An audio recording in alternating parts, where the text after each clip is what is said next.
Muy buenas a todos, es un placer tenerlos aquí un día más en el canal de Entendiendo la Fisiología y el día de hoy me place presentarles esta gran presentación sobre una enfermedad que, lo mencioné en el video pasado, lamentablemente va en un aumento constante debido a que pues bueno, los estilos de vida que llevamos en el hoy por hoy fomentan a que las personas cada vez desarrollen con mayor facilidad la patología conocida como diabetes mellitus. Entonces, la bibliografía utilizada es Ferrera Rosman, Medicina Interna en su 20ª edición, y vamos a adentrarnos en entender qué es exactamente la diabetes mellitus, que muchas personas de manera coloquial lo dicen como que sufren del azúcar.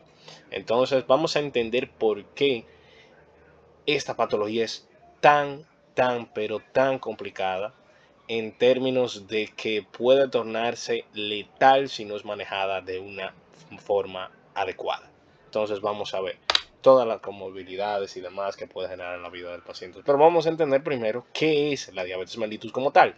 Si tomamos la definición como tal que nos da el libro, la diabetes mellitus es una alteración metabólica multicausal caracterizada por hiperglucemia crónica asociada a alteraciones en el metabolismo de hidratos de carbono, proteínas y grasas.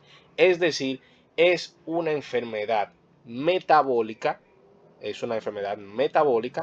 la cual va a estar caracterizada por haber hiperglucemia. Este es el punto clave. Saber, es una enfermedad metabólica en la cual hay presencia de hiperglucemia con facilidad.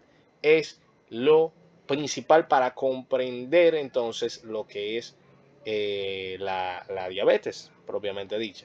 Porque vamos a ver que hay hiperglucemia. Eso es algo característico de eso. Por eso, muchos de ustedes saben que se toman medidas de glucosa, que es esa parte de la glucemia, para poder determinar si un paciente es diabético. Y ya luego de ahí se determina qué tipo de diabetes tiene, porque hay distintos tipos. Entonces ahí venimos. Hay muchísimos tipos de diabetes. Entonces estos se derivan de la etiología que genera dicha condición hiperglucémica. Entonces vamos a empezar por los tipos de diabetes y debemos empezar desde lo más bajito. Vamos a hablar de prediabetes. Si hablamos de prediabetes, un prediabético no es un diabético. Es importantísimo que ustedes sepan diferenciar eso y no cometan el error de decir que un prediabético es un diabético. No. Un prediabético es nada más ni nada menos, si lo pusiéramos en palabras sencillas, un paciente que potencialmente puede convertirse en diabético. Es decir, que es una persona con alto riesgo de diabetes. ¿Por qué? Porque ya llevaba un estilo de vida el cual fomentaba a que estuvieran en ese criterio y pueden encasillarse ahí como alto riesgo de padecer diabetes, pero aún no es un diabético. Entonces es muy importante eso. Básicamente, en este estadio hay una hiperglucemia crónica leve que se encuentra por encima de los valores normales, pero no suficientes como para llegar al diagnóstico de diabetes. En este caso, diabetes mellitus tipo 2, porque ya verán más adelante que cuando estemos hablando de diabetes mellitus tipo 1 y demás, esas como tal no pasan por este estadio. Es más la tipo 2, que se debe más a los hábitos del día a día, en la alimentación más que nada, y hábitos físicos. Entonces, esto, como los demás, indica una alteración en el metabolismo de la glucosa, que, como ya dije, puede progresar a diabetes mellitus tipo 2, siendo entonces un indicador de un potencial diabético. Vuelvo y lo digo una vez más, no estamos hablando de un diabético como tal, estamos hablando de un paciente que tiene altas probabilidades de desarrollar diabetes.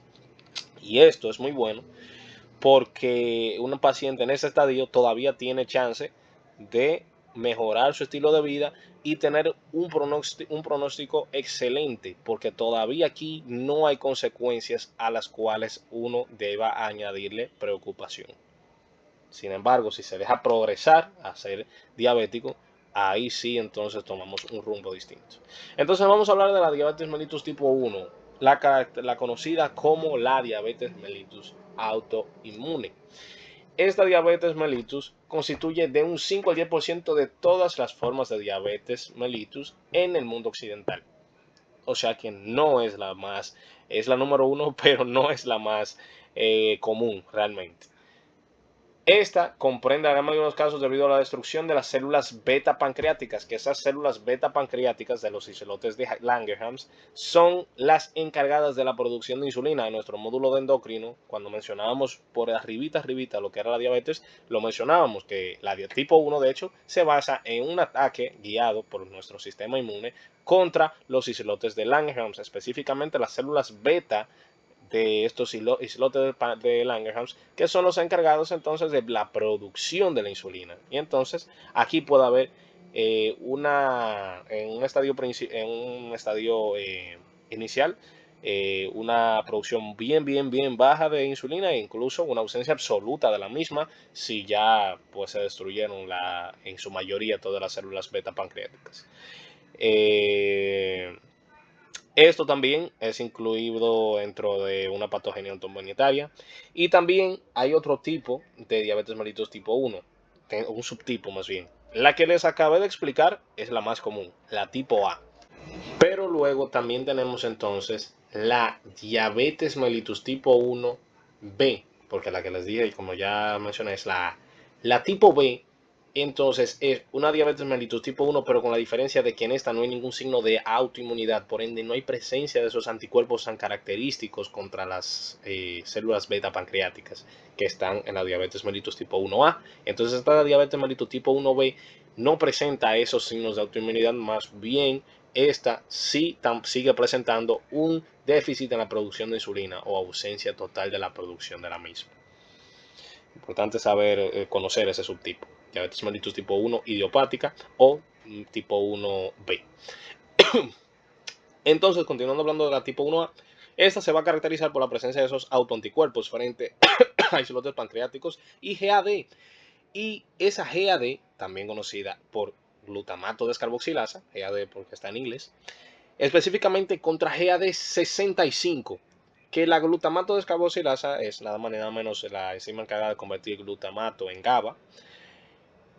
Se encuentra en dos zonas, en el páncreas, GAD65, y se puede encontrar mayor abundancia en la parte del sistema nervioso, porque se conoce que el GABA es un neurotransmisor. Entonces, ¿qué pasa? Esos anticuerpos contra GAD65 son también bien indicativos de diabetes mellitus tipo 1, porque esos GAD65 se encuentran en el páncreas principalmente. Y eso que vemos aquí de LADA, básicamente es la presentación tardía de la diabetes mellitus tipo 1, que es la que se presenta en el adulto. Por eso, aquí abajo hice la salvedad de que cuando la diabetes mellitus tipo 1 se ve con una manifestación en niños, suele ser mucho más agresiva que cuando se ve en los adultos. Importante conocer eso. ¿Cuál va a ser la primera manifestación que el paciente diabético tipo 1 va a presentar? Cetoacidosis puede ser esa primera manifestación. Casos puntuales de estos pacientes diabéticos pueden preservar una reserva funcional pancreática durante años, por ende no necesariamente tienen un déficit total de producción de insulina. Y esta patología este tipo de diabetes se presenta habitualmente antes de los 35 años. Como ya dije, los rasgos característicos de un paciente diabético tipo 1 es una tendencia a cetoacidosis, ausencia de obesidad y fenómenos autoinmunitarios presentes. Otras enfermedades que podrían estar asociadas al desarrollo de una diabetes mellitus tipo 1, ahí entra la enfermedad de Graves, la tiroiditis de Hashimoto, la enfermedad de Addison, vitiligo, miastenia gravis, hepatitis autoinmune, enfermedad celíaca y anemia perniciosa. A su vez, importante conocer, al igual que múltiples patologías, son de carácter multicausal, por ende, múltiples factores pueden fomentar la aparición de dicha diabetes. No como tal, esos van a ser los factores etiológicos, sino que podrían fomentar a que ocurran hábitos tóxicos, dieta, infecciones virales, superantígenos microbianos, nitritos, nitratos o nitrosaminas, déficit de vitamina D. Y aquí voy a hacer una salvedad porque suena como curioso eso, ¿verdad? Porque el déficit de vitamina D me podría inducir a una diabetes tipo 1. Y mucho más si tengo la carga genética, ¿verdad? Debido a dos razones, realmente. La primera es que el déficit de vitamina D impide entonces una correcta regulación de la autoinmunidad. ¿Qué quiero dejar dicho con esto? Que linfocitos autorreactivos van a ser preservados, a diferencia de cuando no está ese déficit de vitamina D, porque la vitamina D es bastante útil en esos procesos de regulación de la autoinmunidad, para eliminar esos linfocitos autorreactivos y mantenerlos que sí tienen una reactividad correcta. Entonces, eso fomenta que linfocitos que pueden atacar lo propio se mantengan en el sistema y, al igual que cualquier enfermedad autoinmune, van a atacar a lo propio, en este caso a las células beta-pancreáticas. Por otro lado, se tiene de que la vitamina D, pues por otra parte, regula la respuesta inmune. No solamente eliminando los linfocitos autorreactivos, sino evitando que la respuesta inmune pueda ser exagerada. Otro factor importante, el gluten, y otros dos que quiero mencionar es la cafeína y el estrés. Eso es algo bien común, ¿verdad? Déficit de vitamina D, aunque en algunas poblaciones es común, pero la cafeína y el estrés yo creo que es algo común mundialmente, ¿verdad? Entonces, ¿por qué esto podría ser un desencadenante para desarrollar diabetes mellitus tipo 1 si se tienen las predisposiciones genéticas? Claro está. Debido a que ambos hacen lo mismo que mencionaba de la vitamina D, pero al contrario, la vitamina D la regulaba para bien, estos la regulan hacia mal. La cafeína y el estrés entonces hacen que se fomente un estado de que pueda haber una respuesta inmune desregulada. Y entonces esa respuesta inmune desregulada puede llevar a exacerbar y generar autorreacciones inmunes y entonces afectar a lo propio. Entonces la cafeína, por ejemplo, por su estimulación con la adrenalina y demás, puede generar esto. El estrés de igual forma. Ahora vamos a hablar de la diabetes mellitus más común, la que más representa mundialmente, y es la diabetes mellitus tipo 2. Esta es la que comúnmente se conoce que es la asociada a la alimentación. Es la forma más prevalente de diabetes mellitus y representa del 90 al 95% de los casos a nivel mundial. Su incidencia está aumentando más en personas jóvenes y niños, aunque típicamente inicia luego de los 40 años. ¿Y por qué ustedes creen que inicia típico, o sea, está aumentando más en personas jóvenes y niños? Debido a que como van subiendo las generaciones tras generaciones, el consumo de comida hipercalórica y altamente cargada de carbohidratos, es decir, azúcares y demás, se va haciendo más y más y más y más común, porque la industria alimenticia ha llevado a esto, por todas las cadenas de comida rápida, por toda también la exacerbación de consumo de carbohidratos, también y mucho más si la dieta, incluso ni siquiera por la parte de, o sea, no solamente se le debe atribuir la culpa a la comida rápida, porque eso es un grave error. Muchas veces incluso hasta la misma cultura lleva eso. Por ejemplo, en República Dominicana se sigue una dieta que principalmente se basa en carbohidratos. O sea, es una dieta muy, muy, muy rica en carbohidratos, más de lo que serían necesarios. Entonces, no siempre es la comida rápida la culpable. También, incluso la dieta típica del país puede llevar eso, porque una dieta sea típica no quiere decir que sea más saludable. Ojo con eso. Entonces, ese consumo alto en azúcares, muchas calorías además, es lo que hace y que, vuelvo y digo, es más común en niños y jóvenes que quien le gusta comer ese tipo de comidas más modernas, por llamarlo así. Entonces, esto hace que cada vez sea más prevalente en personas más jóvenes, porque cada vez se consume más y más y más. Y al público al que todas esas franquicias apuntan es al público juvenil, porque son sus principales consumidores. Entonces, por eso es así. Y de hecho, también cabe destacar que es más propenso que esa persona joven lo consuma porque usualmente las personas que tienen ya más de 40 años, no siempre, pero usualmente ya tienen alguna que otra comorbilidad de salud. Y el profesional de salud responsable siempre suele fomentarles a que sigan buenos hábitos y dentro de esos buenos hábitos nunca se escapa la buena alimentación. Entonces es más propensa que una persona ya de más avanzada edad, diría de superando esos 40 años que se menciona aquí en la diapositiva, tienda a cuidarse más. ¿Por qué? Porque ya lleva una carga de responsabilidad de que tiene que hacerlo. Entonces, por ende, esa persona más joven que quizás no sabe eso, tiene más chances de consumir indiscriminadamente las cosas sin saber las consecuencias de eso. Entonces, hay que saber que para la diabetes mellitus tipo 2 hay dos mecanismos esenciales que van en conjunto, pero uno puede superar al otro, pero aparecen en la diabetes mellitus tipo 2. El primero es una insulinoresistencia, una regulación a la baja hacia la insulina. Y el siguiente es un déficit en la secreción compensatoria de insulina. ¿Por qué ocurre eso? Lo primero que ocurre es la insulinoresistencia. Ojo con eso. La insulinoresistencia suele ser lo primero. ¿Por qué? Ahí venimos con lo mismo, recordando conceptos del módulo de endocrino. Normalmente el sistema inmune, el sistema hormonal actúa de la siguiente manera. Tenemos receptores para nuestras hormonas y nuestro cuerpo sabe el, la cantidad de estímulos hormonales que debería tenerse usualmente. ¿Qué ocurre? Cuando el cuerpo obtiene estímulos prolongados y constantes de X hormona, el cuerpo tiende a hacer un procedimiento conocido como una regulación a la baja, ocultando receptores, y eso equivale a una pérdida en la sensibilidad y respuesta hacia esa hormona.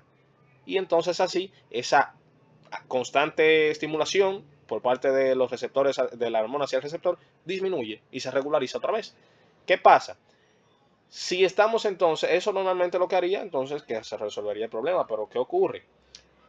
Si entonces, al realizarse eso, otro mecanismo que es de regulación positiva, de retroalimentación positiva, hace que si la célula no está recibiendo el estímulo que se querría recibir, en este caso para ingresar la glucosa adentro de la célula, pues bueno, ¿qué va a hacer el páncreas? Hacer su trabajo, producir más insulina, y produce más, y produce más, y produce más, y produce más, hasta que entonces esa insulina extra que se produce llega al umbral otra vez para estimular al mismo nivel que se tenía antes. Y el cuerpo vuelve y hace la regulación a la baja. Y el páncreas vuelve y manda más a producir más insulina. Y el cuerpo vuelve y la baja, y vuelve y la baja, y el páncreas vuelve y lo sube, y vuelve y lo sube. Y al final del día es un sin parar. Pero ese sin parar llega a un fin. Y ese fin es cuando el páncreas agota sus reservas y esas células beta pancreáticas se agotan. Y entonces, cuando se agotan, ese se traduce en un déficit en la producción de insulina.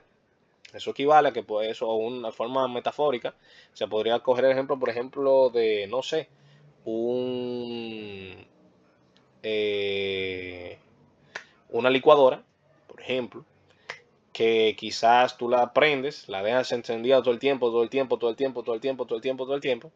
Al final la licuadora, de tanto que se encendió y estaba encendida constantemente, se quemó y ya no puede trabajar bien. Algo similar, imagínenselo así, como que el páncreas se sobreexcedió en su trabajo y ya no puede producir insulina de una forma eficiente, porque se sobrecargó. Entonces eso es lo que ocurre, y entonces ocurren a la par, pero usualmente la insulinoresistencia suele ser la primera manifestación.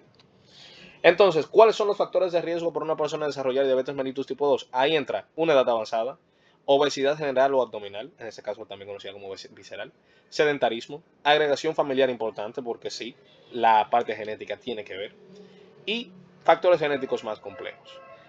Importante saber esto. A diferencia de la diabetes mellitus tipo 1, aquí no hay autoinmunidad, porque ¿cuál es el mecanismo de acción? El que les acabo de explicar. La persona, bueno, esta primera parte no la mencioné. ¿A qué se debe de que había tanta necesidad de estimular por insulina a la célula? Porque habían altos niveles de glucosa en sangre e inmediatamente el cuerpo recibe e identifica que hay mucha glucosa en sangre, el cuerpo actúa rápidamente, todos los procesos catabólicos o no, la gran mayoría eh, bajan, la glucólisis se tiene que mantener porque de alguna forma se tiene que mantener energía para la producción de insulina, ¿verdad? Pero todos los procesos catabólicos suelen bajar y entonces los anabólicos suben, porque para los procesos anabólicos son necesarios los procesos de obtención energética. Pero el punto está en que si hay glucosa en el medio, la glucosa tiene que entrar a la célula, no a la sangre. Entonces se detecta que está esa glucosa en el medio y esos niveles de glucosa entonces hacen que el páncreas produzca insulina. Y entonces eso hace que la glucosa entre a la célula, la glucosa en sangre baja y el páncreas ya deja de parar de producir insulina. Pero si esa glucosa en sangre se mantiene alta y alta y alta y alta, el páncreas entiende que tiene que producir y producir y producir insulina. Y las células entran y entran insulina, pero llegan a hacer su regulación a la baja y entonces sigue habiendo glucosa en el medio y el páncreas tiene que seguirle entrando. Entonces por eso que ocurre. porque esa persistencia en esa glucosa en sangre hace que el proceso nunca se detenga hasta que el páncreas agota. Entonces, eso es importante. ¿Cuál es el curso clínico de un paciente con diabetes mellitus tipo 2? Suele ser insidioso y progresivo, porque como ya dije, puede incluso estar en un estadio prediabético. Hay ausencia o infravaloración de síntomas, por ende, en la gran mayoría de los casos, el diagnóstico de diabetes mellitus tipo 2 suele ser tardío. Y un dato curioso es que, por ejemplo, los pacientes prediabéticos, en la gran mayoría de los casos, no se descubre que son prediabéticos porque están haciéndose un chequeo para eso. Suele descubrirse que son prediabéticos a raíz de que se están haciendo otro estudio y ahí se vieron esos niveles de glucosa altos. O sea, o superando los normales, pero sin llegar a rozar el límite de la diabetes para ser diagnosticado con diabetes. Es un dato curioso. Saber también que en esos pacientes la cetoacidosis, que era bastante importante en los tipo 1, aquí es poco frecuente, pero puede ocurrir en diversas situaciones de estrés agudo y enfermedades intercurrentes. Frecuentemente con obesidad franca, los pacientes con diabetes mellitus tipo 2 suelen presentar obesidad o al menos adiposidad abdominal aumentada. Pacientes pueden presentar complicaciones crónicas al momento del diagnóstico y eso es muy importante. Más adelante veremos las complicaciones de esto. Entonces ahora vamos a entrar en un terreno todavía más complejo, porque la tipo 1 y la tipo 2 es como que las más conocidas, las más famosas. Pero hay muchas más diabetes. De hecho, este mismo año se catalogó una, que no digo se descubrió, sino que se catalogó como un tipo independiente. La veremos al final. Vamos a hablar de las diabetes por otros motivos específicos, conocidas como diabetes tipo 3. Aquí hay un montón de subdivisiones. Empezando por la diabetes. Bueno, este conjunto de enfermedades diabéticas son diabetes secundarias a condiciones genéticas, enfermedades o fármacos que se subdividen en varias categorías. Entonces vamos a empezar por la primera, la diabetes tipo 3A, también conocida como diabetes monogénica. Aquí puse lo de MODI porque MODI es dentro de los tipos de diabetes 3A el subtipo más representativo, que es conocido como Maturity Onset Diabetes of the Young. Entonces es un tipo de diabetes monogénica. Esta se asocia, como su nombre indica, a defectos monogénicos en la función de las células beta pancreáticas. Entonces, ojo con esto. Aquí hay una alteración en la secreción de insulina, más bien no hay un defecto en la acción de la misma. Hay un defecto en la secreción, no en la acción. Las células responden perfecto a la insulina. El problema está en la fábrica. Ellas no se producen de una manera óptima. Y entonces, algo importante de esto, de estas patologías, la MODI específicamente, es de herencia autosómica dominante y más de 30 genes están implicados. Y las edades de inicio suelen ser bien tempranas, antes de 25 años. Dentro de las MODI hay varios tipos. Pero las formas más comunes son MODI 2, ahí se puede ver una hiperglucemia basal moderada y estable, y que generalmente esta no requiere un tratamiento excepto con el embarazo. Y en MODI 1 y 3, esta tiene algo que característico que responde a baja dosis de sulfonilurias, que es el tratamiento de elección. Las sulfonilurias son un tratamiento para diabetes, un antihiperglucémico oral o hipoglicemiante, se podría decir así, que lo que hace básicamente es fomentar la producción de insulina. No existe un patrón homogéneo, variabilidad desde leves hasta formas graves. Y las formas graves se asocian a complicaciones microvasculares y mayor necesidad de insulina. Más adelante verán que la diabetes, en la parte que explique las complicaciones, verán que tienen afectaciones en múltiples sistemas. Porque muchas personas dicen, okay, o sea, no se han parado a pensar qué es lo que hace realmente esa azúcar que dicen que tienen en la sangre alta. ¿Qué realmente hace eso? Eso tiene muchas repercusiones en muchas zonas de muchos sistemas del cuerpo.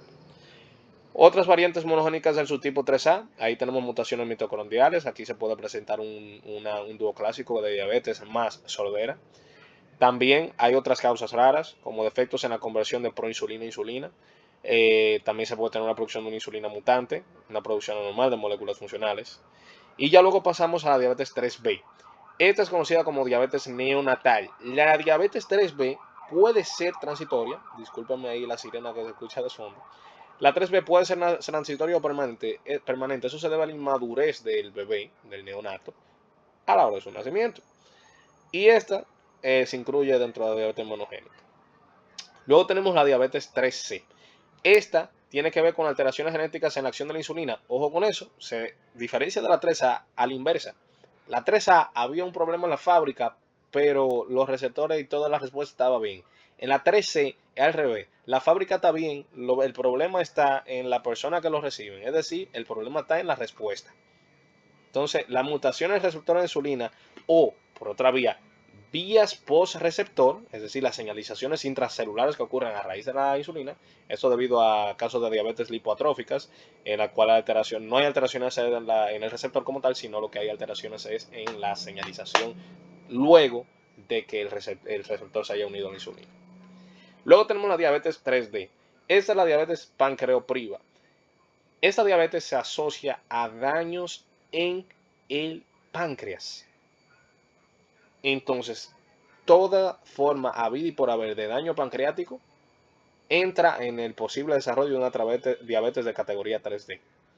Es decir, el ejemplo más clásico es la fibrosis quística, que muchos piensan que la fibrosis quística, aunque primordialmente afecta al pulmón, la fibrosis quística afecta a múltiples zonas, porque la fibrosis quística afecta el receptor conductancia transmembrana de la fibrosis quística. Esto, para resumírselos en una pequeña frase, básicamente lo que esto hace, todo lo que sean secreciones, mocos y demás, se espesan por todos los lados, porque este canal lo que regula es el cloro y el agua. Entonces, todas esas secreciones de moco,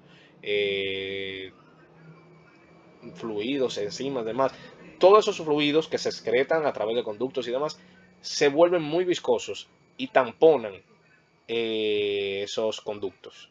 Al tamponar esos conductos, eso genera entonces daño en dicho órgano porque es una oclusión. Entonces en el páncreas hay de esos receptores, de conductancia transmembrana, y entonces eso genera daño pancreático y por ende daño a los islotes de Langerhans. Entonces es un daño exócrino principalmente, ¿no? Porque tampona esos conductos, así que hace sentido, es un daño exócrino. Pero ahí entran muchas razones. Ahí entran desde neoplasias, pancreatitis, o sea, entran muchas opciones que afecten a lo que viene siendo la función del páncreas. Importante saber que dentro del 20 al 50% de los pacientes con fibrosis quística desarrollan diabetes, obviamente de esta categoría, y el mecanismo principal es el déficit en la secreción de insulina. ¿Por qué? Hace lógica, se está dañando la fábrica, se está dañando el tejido pancreático, y por ende los islotes de Langerhans donde se encuentran las células metapancreáticas. Entonces vamos a seguir con las diabetes 3E. Estas son diabetes secundarias a hormonas, fármacos o agentes externos. Por ende, esta diabetes es reversible. Hormonas antagonistas a la insulina, como hipercolesterolemia, exceso de hormona de crecimiento y entre otros factores puede generar eso.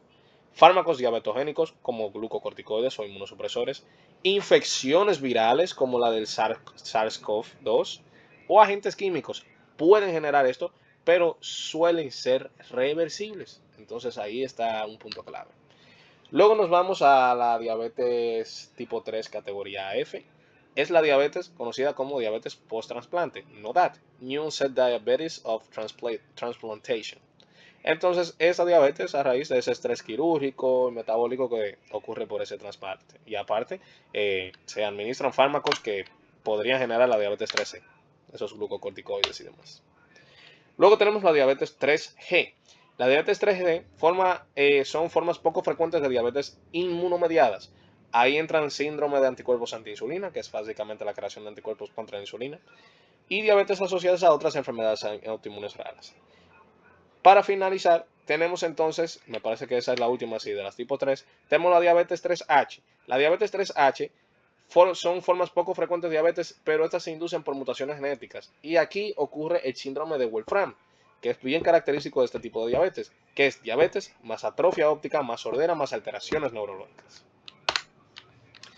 Ahora vamos a hablar de la diabetes gestacional tipo 4. Muchas personas le llaman a esta la diabetes fisiológica porque sí es cierto que durante el embarazo se induce a cierta resistencia a la insulina por parte de la madre, debido a que la placenta produce la somatomamotropina coriónica humana, que básicamente esta hormona que se produce por la placenta, lo que hace es generar esa pequeña resistencia a la insulina en la madre, con la finalidad de que la glucosa pueda ser dirigida hacia el feto y se garantiza entonces esa obtención energética por parte del feto. El problema viene cuando esa somatomamotropina coriónica humana se produce en altas cantidades, más de las que se deberían, porque entonces se va a hacer que la madre básicamente se vuelva bien resistente a la insulina, a la glucosa, a la insulina, perdón, a la insulina, y entonces la glucosa va a llegar demasiada para el bebé, más de la que debería. Eso puede generar múltiples complicaciones. Entre esas complicaciones que le podría generar al bebé, podría entrarse, primero, lo que ocurre, ¿qué va a hacer el páncreas del bebé de que vea eso? Va a producir mucha insulina, lo mismo que hace el del adulto, producir mucha insulina. Eso entonces puede generar dos cosas. Primero, puede fomentar una lipogénesis alta en el bebé, y entonces hace que el bebé aumente su tejido adiposo y se empiece a crecer más de lo que debería, y eso puede generar diversos problemas ya de diversos problemas de formación, debido a que el bebé, al crecer más de lo que podría distenderse en esa cavidad dentro de la placenta, pues es lo mismo, por ejemplo, cuando se tiene un embarazo múltiple, que por ese poco espacio que tienen los fetos, pues hay deformaciones. Así mismo ocurriría debido a eso. Suele ser en los hombros principalmente en ese caso. Pero por otra parte, puede haber una hipoglicemia inminente al momento del parto. ¿Por qué? Porque ese suministro constante y abundante de glucosa que el bebé estaba teniendo se va a cortar de repente cuando nazca. Y entonces el páncreas, como quiera, va a seguir produciendo esa insulina, porque el páncreas no va a cortar de golpe esa producción. Entonces el bebé puede tener esa hipoglicemia severa. Y aparte, lo puede hacer más predisponente para desarrollar una diabetes tipo 2 en un futuro. Entonces, esta diabetes tipo 4, diabetes gestacional, se diagnostica en el segundo o tercer trimestre del embarazo. Esto mediante una prueba de tolerancia a glucosa oral, y se excluye o confirma con pruebas de laboratorio específicas. La hemoglobina A1C, que es la hemoglobina glucosilada, no se recomienda como un criterio diagnóstico para esa condición. Lo importante es. Y un dato entonces muy relevante es que todas esas complicaciones que le mencioné se presentan en un 5 o un 15% de todos los embarazos. Disculpen la falta ortográfica que hay ahí. Entonces, es algo que realmente hay que tratarlo desde que se identifica. Ahora vamos entonces con la recientemente clasificada, aunque no es recientemente descubierta, porque esta estaba incluida dentro de las diabetes tipo 3, pero se decidió colocar como una diabetes aparte, a la diabetes relacionada con la desnutrición, o también conocida diabetes tipo 5. Antes relacionada, dentro de su tipo de diabetes tipo 3, como ya dije, pero ahora es independiente, y se diferencia de la 1 y la 2 porque su etiología es nutricional, no autoinmune ni resistente a la insulina. Entonces, ¿cómo ocurre esta? Primero, afecta a bastantes personas, porque afecta de 20 a 25 millones de personas en el mundo, y esta ocurre debido a un déficit nutricional en estadios jóvenes. Por ende, países de ingresos bajos y medios son los de mayor prevalencia para diabetes relacionada con la desnutrición. África, Asia y zonas rurales de Latinoamérica. Principalmente los pacientes, ¿qué características van a ser? Van a tener signos de desnutrición, van a ser jóvenes delgados, desnutridos y menores de 30 años, porque eso va a afectar principalmente a jóvenes. ¿Por qué? Porque se va a deber a un pobre desarrollo pancreático, que se traduce en una pobre capacidad de generar insulina y otras hormonas que genera el páncreas, y también la parte exócrina, porque el páncreas, debido a ese déficit nutricional, no pudo formarse de una forma adecuada. Y también existe un posible componente genético importante. ¿Cómo se diagnostica esta diabetes? Por un índice de masa corporal bajo, por debajo de 18.5 kilogramos por metro cuadrado. Glucosa en ayunos por encima de 126 miligramos por decilitro. Una historia clínica, obviamente, de desnutrición severa y crónica. La hemoglobina glucosilada es mayor a 6.5%. Una insulina sérica extremadamente baja y sin resistencia, por lo mismo que le mencionaba de esa atrofia pancreática, porque no se pudo desarrollar bien. Una evaluación pancreática y células beta, y una exclusión de tipos 1 y 2 por ausencia de esos anticuerpos de la 1 o resistencia a insulina por la 2. ¿Cuáles van a ser las manifestaciones clínicas del paciente? Y una hiperglucemia severa, pérdida de peso extrema, una fatiga intensa, cetoacidosis frecuente debido a esa mala nutrición, deshidratación y dolor abdominal persistente. ¿Cómo se lleva a cabo el tratamiento? Actualmente no existe un protocolo internacional para el mismo. En muchos casos, la insulina incluso no es eficaz y puede inducir hipoglicemia grave. Y se recomienda un mantenimiento de una dieta sostenible, alta en proteínas, baja en carbohidratos, para corregir las deficiencias nutricionales. Importante saber que a pesar de que pueda sonar simple esto, si este tipo de diabetes no es tratada, la gran mayoría de los pacientes no sobreviven más de un año luego de que es diagnosticada esta diabetes. Entonces vamos a hablar ahora de otros términos. Tolerancia normal a la glucosa, igual que lo que es este otro, glucosa en ayunas anormal, son términos que surgieron para quitar el tabú de decirle a un paciente usted es diabético. ¿Por qué? O tiene prediabetes. Porque así ese estigma social, esa preocupación se baja un poco más y le permite incluso hasta al paciente seguir el tratamiento de una forma más tranquila y hasta no tener esa presión social debido a ese diagnóstico que le dieron. Entonces, básicamente la tolerancia normal a la glucosa es tal cual como el nombre lo dice. Es a una respuesta patológica a la sobrecarga de glucosa sin alcanzar el umbral de diagnóstico de diabetes. ¿A qué se les parece? A prediabetes. Entonces, ¿qué es la prediabetes? Incluye la tolerancia normal a la glucosa y también incluye la tolerancia a la glucosa normal en ayunas, básicamente. Aquí no me voy a detener mucho realmente, porque se explicó bastante bien en la parte de prediabetes, lo que era todo esto. Entonces,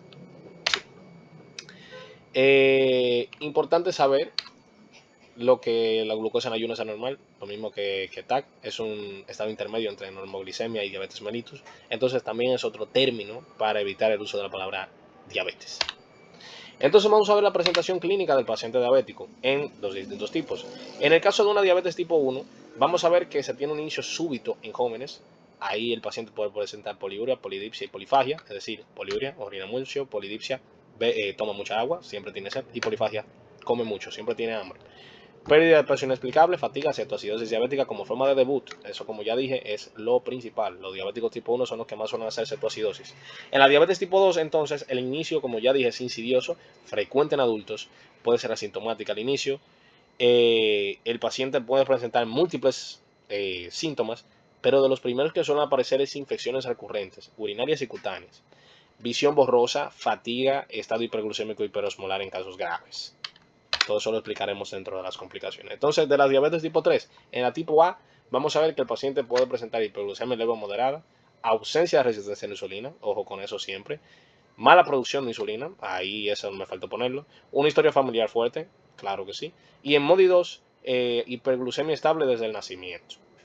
Entonces, continuando con la diabetes tipo 3B, en esta vamos a ver una hiperinsulinemia severa, acantosis nigricans y dislipidemia y diabetes de difícil control. Ojo con eso. En la diabetes 3C, aquí vamos a ver entonces diabetes con insuficiencia pancreática exócrina, porque esa es la que se asocia a esos daños pancreáticos, mala absorción, necesidad de enzimas pancreáticas e hipoglicemias frecuentes por pérdida de glucagón por ese daño pancreático. Luego tenemos la diabetes tipo 3D. Ahí vemos entonces una hipoglucemia secundaria a un exceso hormonal, síntomas propios de una endocrinopatía base. Y esta puede ser reversible, como ya mencioné, si se trata la causa hormonal o farmacológica. Dentro de la 3E, también entramos lo mismo, una hiperglucemia durante un tratamiento puede ser reversible y el riesgo de cetoacidosis si se suspende abruptamente dicho tratamiento. En la 3F, esta de inicio súbito, puede simular una diabetes mellitus tipo 1 y debe existir una historia de una infección viral reciente. Entonces, aquí vamos a hablar ahora de las... En lo anterior no me paré mucho porque realmente lo abundé mientras iba mencionando cada una, pero vamos a hablar de las complicaciones diabéticas porque aquí sí hay que hacer hincapié en eso. Vamos a ver qué puede ocurrir en un paciente diabético. Un paciente diabético puede presentar hipoglicemia severa. ¿Y por qué? Si la diabetes mellitus es hiperglicemia. Eso debido a que el paciente da un mal uso a sus antidiabéticos, a sus fármacos, a su administración de insulina. Y entonces se la administra de una manera exagerada y eso genera hipoglicemia. Que la hipoglicemia, déjame decirles que en un video pasado lo dije, hace mucho ese video sí, pero es más letal que una hiperglicemia. Porque esto, en cuestiones de horas, mata al paciente. La hiperglicemia No necesariamente. Entonces ocurre mediante esa disminución abrupta de glucosa circulante en la sangre, lo que activa el sistema simpático y lleva a síntomas neuroglucopénicos. Entonces el paciente va a empezar con todos esos síntomas de pérdida de conciencia. O sea, primero va a presentar problemas de la escala de Glasgow, va a ir disminuyendo su puntuaje, va a empezar a balbucear. O sea, va a haber esas manifestaciones neurológicas hasta llegar a lo que viene siendo coma y posteriormente daños irreversibles a nivel neurológico. La cetoacidosis diabética, como no, muy mencionada, es déficit absoluto de insulina, más común en estas diabetes. Infecciones o estrés metabólico pueden ser las causas.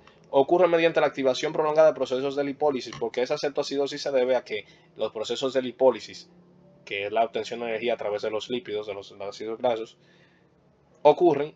Los ácidos grasos, cabe destacar, que son mucho mejores para generar energía que los mismos carbohidratos, porque se va rompiendo largas cadenas de ácidos grasos, entonces eso genera muchos precursores energéticos, tantos que muchos se derivan por una vía cetogénica para generar cuerpos cetónicos, y entonces esos cuerpos cetónicos disminuyen el pH y generan ese estado de acidosis metabólica.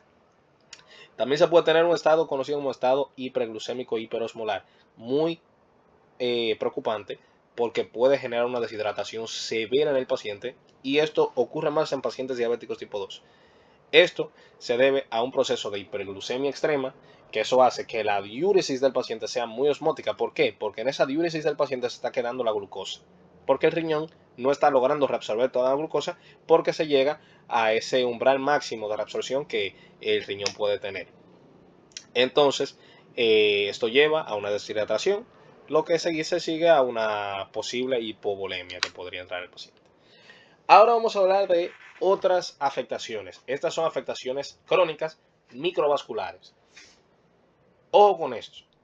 Miren lo que pasa con estas manifestaciones que afectan a microvasculatura y a nivel neurológico. Exceso de niveles de glucosa en sangre fomentan procesos de glicosilación y productos finales de glicosilación. Todos esos componentes se traducen en que entonces se genera un daño oxidativo. ¿Por qué se genera un daño oxidativo? Porque se fomenta la generación de sorbitol, que puede generar ese daño. Eso porque se activa la vía de los polioles, entonces la vía de los polioles lleva a la generación de sorbitol intracelular. Eso genera ese estrés oxidativo y ese daño. Y entonces esa formación de productos de glicosilación avanzada genera un daño estructural e inflamación. Entonces, ¿qué pasa? Esos productos de glicosilación avanzada, esos productos finales de glicosilación, se depositan en vasos sanguíneos, en nervios, y entonces eso genera múltiples daños en lo que es microvasculaturas y a nivel nervioso. Por eso podemos tener manifestaciones a nivel de la retina por microneurismas y neovascularización, porque sí, esos procesos isquémicos entonces que se generen por ese daño a la vasculatura, que de hecho aceleran procesos ateroscleróticos, entonces ese daño a la microvasculatura genera hace que se genere el factor el BGF, se me fue el nombre sin la abreviación, ahí se los voy a deber, pero básicamente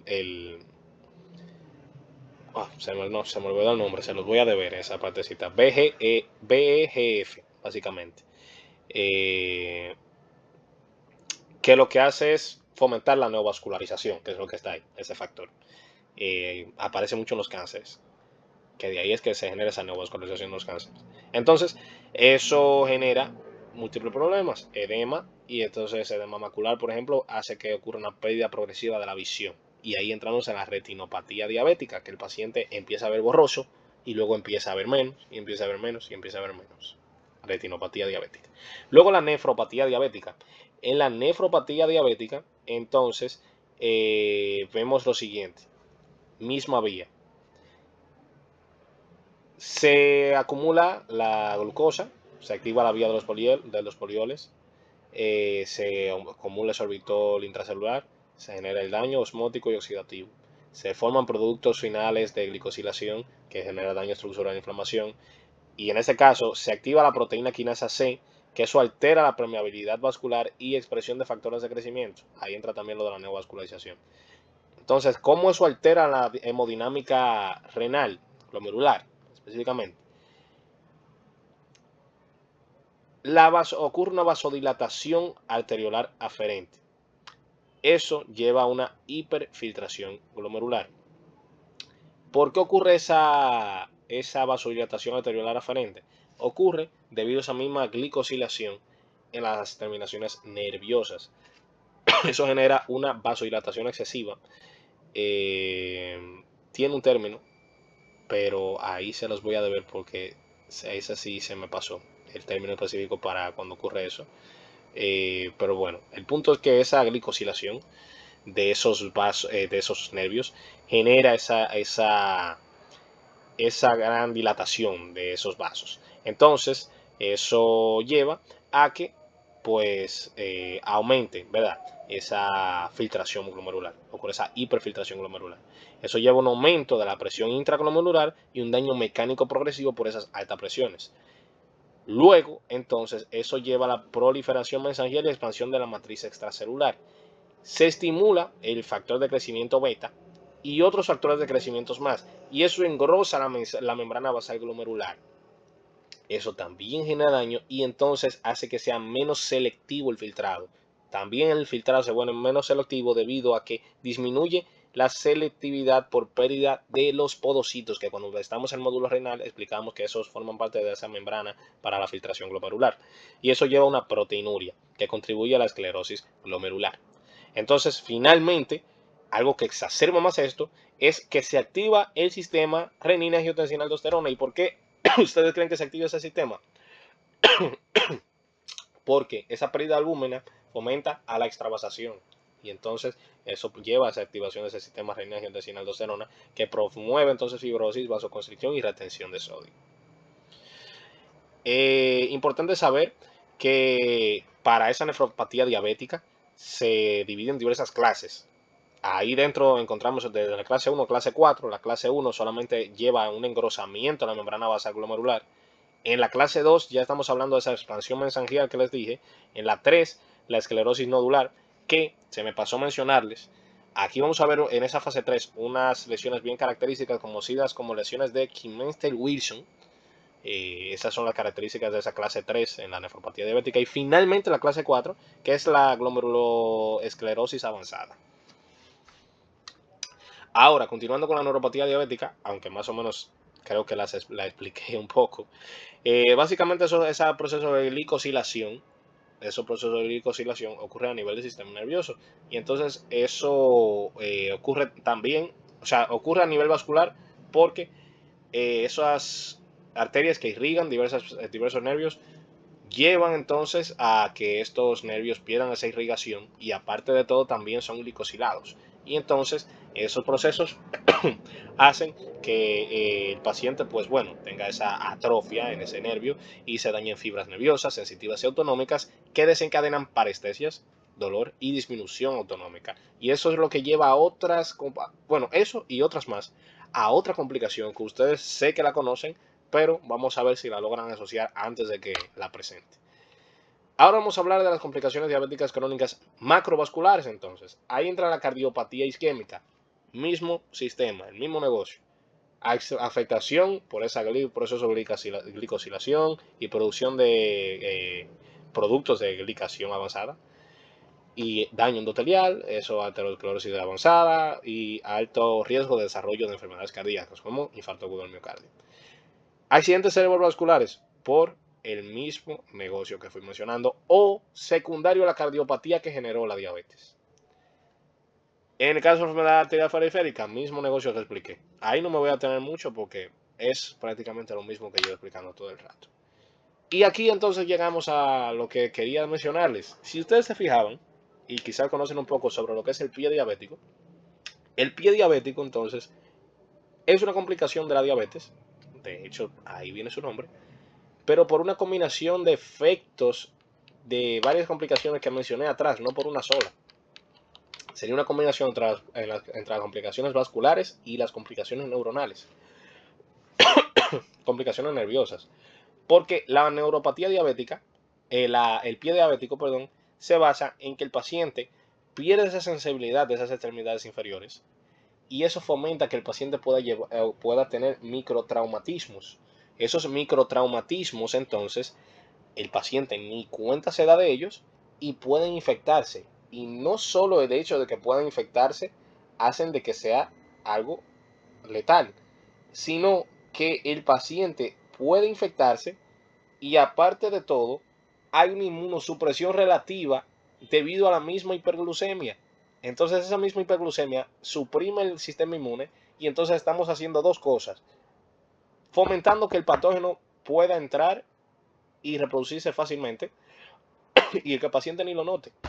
Entonces eso lleva a la aparición de úlceras e infecciones que incluso puede llegar a una amputación, porque eso puede llevar a gangrena, infecciones profundas y esas mismas amputaciones. Luego se tiene la esteatosis hepática.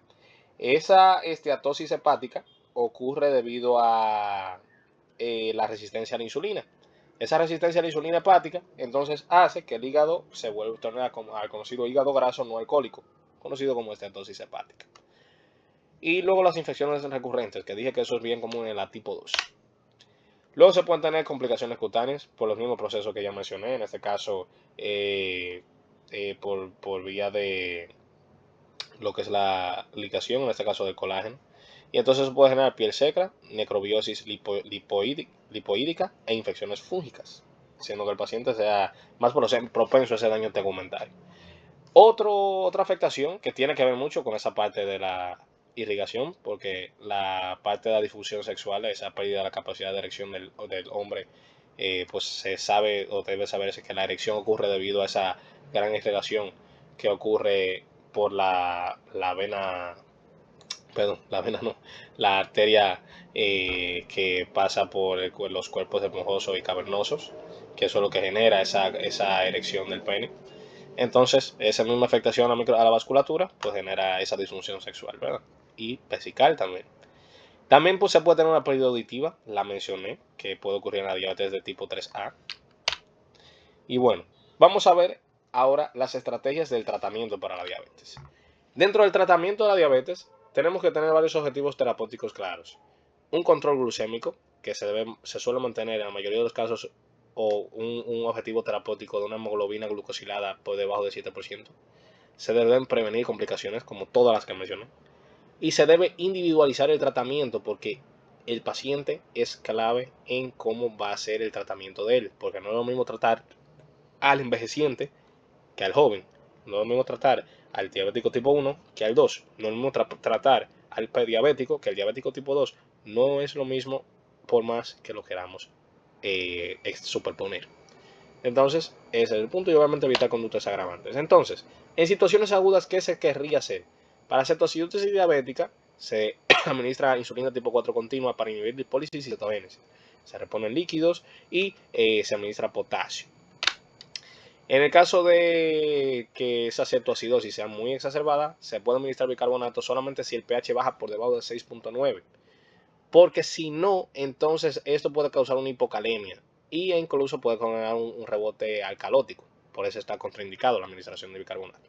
Y se pueden administrar fosfatos y folatos que se consideran si hay hipofosfatemia severa o déficit nutricional. Ahora, en una situación crónica, hablando de un adulto mayor frágil, entonces las metas glucémicas suelen ser menos estrictas, menores al 8%.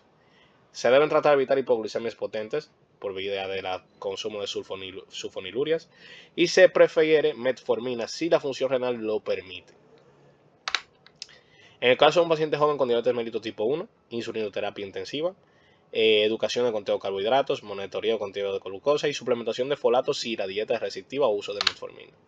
En el paciente con enfermedad cardiovascular se prefiere utilizar ISGLT2, que es empagliflozina, dapaglifosina, y ARGLP1, liraglutida. Se evitan tiazolidinedionas si hay insuficiencia cardíaca y hay un control estricto de lípidos y presión arterial. El paciente con enfermedad renal crónica, aquí es muy importante por la parte del aclaramiento y todo, entonces no se puede utilizar metformina si el paciente tiene una filtración glomerular menor a 30 mililitros por minuto. Se usa insulina o IDPP4 y se monitorea el potasio y bicarbonato y se evita el bicarbonato salvo a una acidosis metabólica muy severa, como ya se dijo antes. Si es una diabetes tipo 3C, debido a esa pancreatitis crónica, se administra insulina más enzimas pancreáticas, se evita hipoglicemiantes orales y se suplementa nutricionalmente al paciente con folatos y vitaminas liposolubles. En la tipo 3E, que es la que se induce por fármacos, se suspende el fármaco de manera progresiva y insulina de forma temporal o metformina según el caso. Pues bueno, largo el video, lo sé, pero bien completo sobre esta gran patología. Entonces, en la próxima clase vamos a entrar más a fondo a esas complicaciones diabéticas, explicando el paso a paso de cómo ocurren y por qué. Así que nada, eso fue todo por el video de hoy y nos vemos en la próxima entrega.